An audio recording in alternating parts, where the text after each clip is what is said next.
So, going in on about when you started, the competition was other comic book It was stores. strictly other comic stores. Maybe a little bit. I don't even know if they still carried comics in like drugstores and stuff at the time, but yeah, it was strictly other comic stores. If you wanted, I need this back issue of Batman, you went to different comic stores until you found it, or conventions or something. Now you Now if you want it, you just go online and find one of the many places that you can order from and send them your money. There's nothing that's really out of reach anymore. So since now that with added technology, what technology have you added to your own business? We have the computerized point of sale instead of using a cigar box or something to make change, or using an old cash register. We have the point of sale, which tracks all of the sales for our club members. We have an account for them, and I can go back and look at everything so and so's bought for the last 4 or 5 years, however long we've had the system in place. And then we do online ordering through there, and it makes it kind of nice because when you order something, it automatically ties it to that customer, so that when it comes in, you know who ordered it and whether or not they paid for it and things like that. So originally, you could own a comic book store and you didn't need a business degree. What Probably skills, not. Yeah, it's probably true. What skills have you graduated, Hmm. have you adapted in your own business? Most of it was. I mean, I learned a lot about running a comic store from the guy that I worked in stores since I was 15. So almost 10 years, on and off before I bought this store. So I knew. But you didn't know Excel.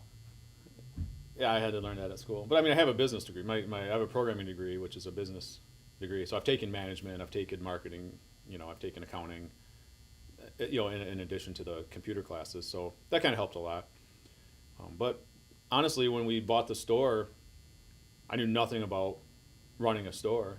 I worked with the girl that they had working here at the time. I worked with her for about a month to figure out how to do polls and how to, when we got the shipment in, sorting and counting books and doing polls and stuff. And that was really all that she taught me.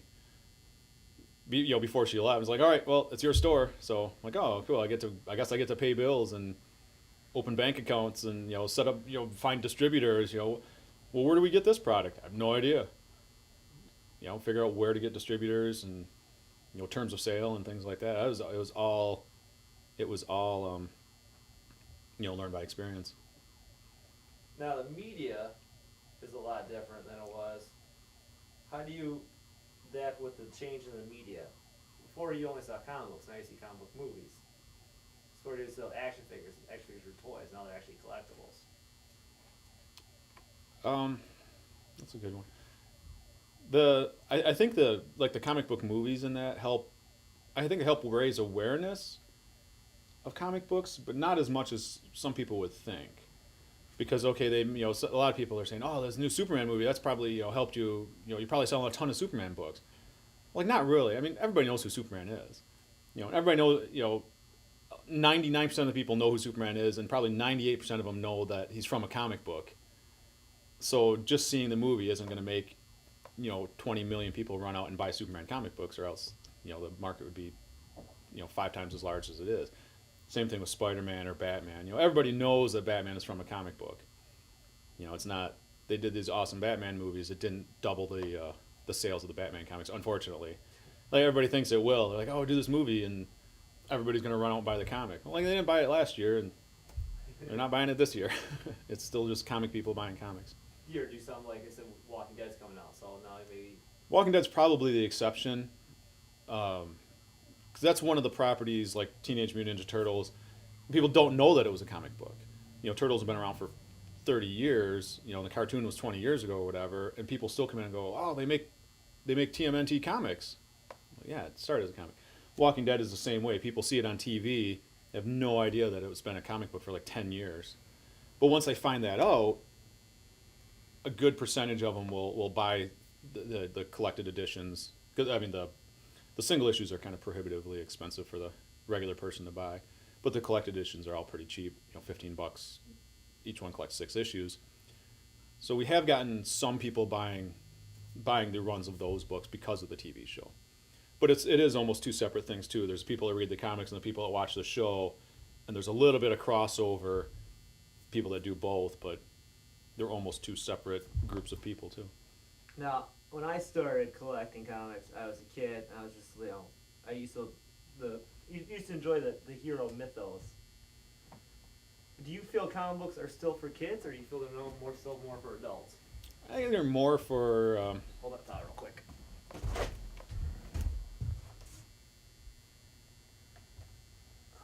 Got a little bit of glare. Alright. Okay, so anyways, do you think comic books are still for kids?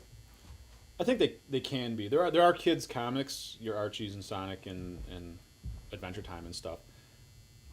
A lot of the stories are written for like a teen plus sort of demographic.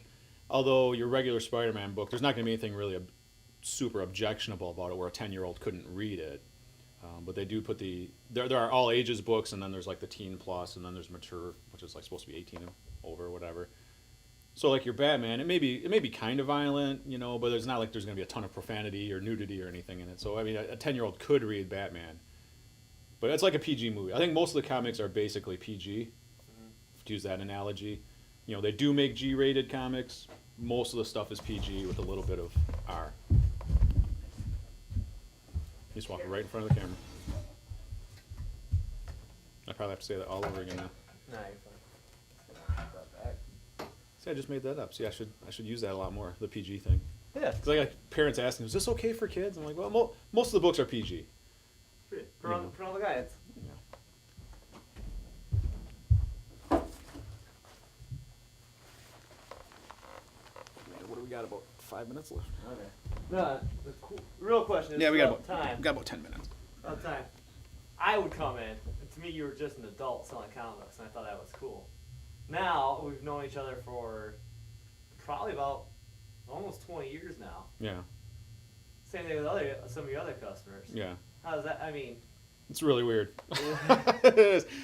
When I first started, I probably wasn't like the nicest guy because, you know, I was a young guy. You know, I was in my 20s and owned my business, and I just wanted to deal with other people like in their 20s. I wanted to deal with other adults that had money, that were, you know, spending $20-$30 a week on books, you know, and then you got like, you know, 12-year-old, 13-year-old kids coming in, looking around, messing the place up, maybe buying a comic, maybe not. Like I didn't want to deal with that, you know. I just wanted to deal with the guys with the money. That was what I wanted. But, you know, fortunately I didn't chase off, you know, everybody. Like I said, there's a small group of you guys that, you know, I've known you since you were like 14, you know, and you guys are, you know, 30 now, whatever. But then there's other people too. I know there's other people too that was like, oh man, yeah, I remember I used to come into your store, you know, when I was like 15, you were like a jerk, you know. And I'm like, yeah, you probably came in and asked me stupid questions and didn't buy anything. You know, maybe I should have been nicer, but it's, you know, I said I was, you know, you got to remember too, I was like in my mid 20s too, and that's, you know, just starting a business, you know, you don't really realize like, oh, you got to be nice to everybody, not just people with money, and Right. You know, it's kind of, it was, like I said, there was a big learning curve there, and you know, but you know, I had a lot of kids coming and buying Pokemon and stuff like that. You know, usually pretty cool. Or kids buying Magic cards. You know, I deal with them. You know, as long as you're buying something, and you know, it doesn't matter what it was. If you came in and you bought something, you know, it was cool. If you came in just to like mess the place up and read stuff, maybe I wasn't cool. No, one of the biggest change in your life just happened with the birth of your first son. Yeah. Right. So Right. now you are officially a parent with a kid. Yep. And you own a comic book store. That's true. So now other kids come in. Now my kids come in. Yeah. So now you know kids, again, coming in for your comic book store. Yeah, I think it's a lot different too. You know, being you know 42 instead of, you know, 24 or whatever. You know, even before I had Alexander, like I said, I've had a lot of customers. You know, not just you, but I've had other customers that they used to come in when they were like 17 or 18. Okay, you know, you fast forward, you know, 10 or 12 years, which really wasn't that long. You know, that was still like 8 years ago. Fast forward 10 or 12 years, and like, okay, they're out of school and have a job, and they have like a 5 or 6 year old kid. It's like, wait, you used to come in when you were 16. You know, so I was dealing with customers' kids. You know, I've been doing that for 10 years now.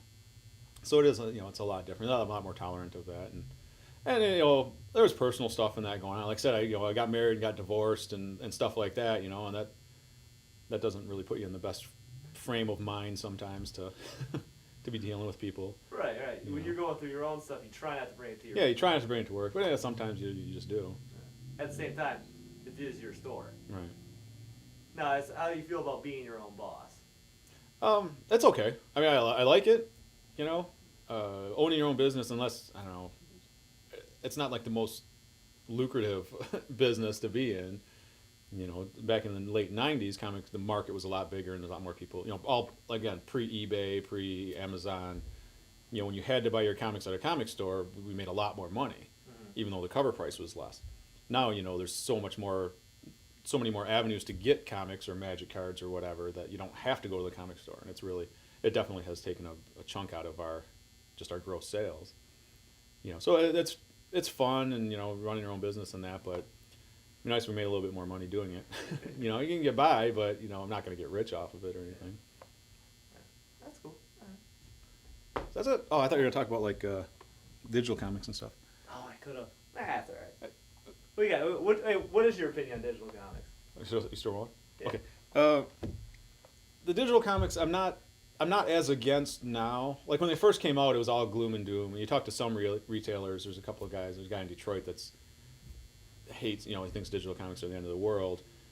And the more I look into it, and the more I talk to people, it's almost like the movies and the comics again, where people watch the movies doesn't mean they're going to buy the comics.